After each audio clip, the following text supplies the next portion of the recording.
ప్రభుత్వం తీసుకువచ్చిన 4 లేబర్ కోడ్లు పూర్తిగా ఉద్యోగ కార్మికులకి నష్టదాయకం. గతంలో కార్మికులు పోరాడి సాధించుకున్న 8 గంటల పని విధానాన్ని ఈరోజు 12 గంటలకు పెంచి ఇవాళ కార్మికుల శక్తిని శ్రమని దోపిడీ చేసే విధంగా ఈరోజు బీజేపీ ప్రభుత్వం నిర్ణయాలు తీసుకుంది.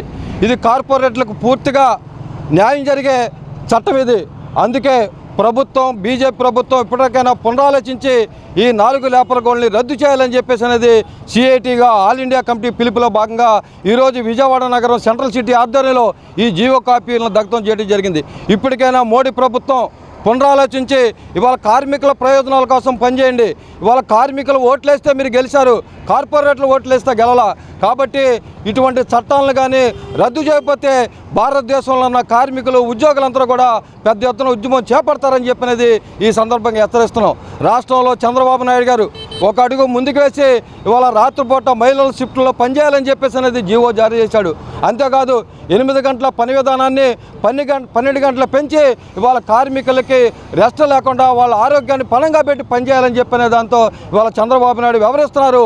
అందుకే ఈ చట్టాలని కేంద్ర రాష్ట్ర ప్రభుత్వాలు విరమించుకోవాలి, లేని పక్షంలో పెద్ద ఎత్తున ఆందోళన చేపడతామని చెప్పేసి అనేది ఈ సందర్భంగా కేంద్ర రాష్ట్ర ప్రభుత్వాలని హెచ్చరిక చేస్తున్నాం.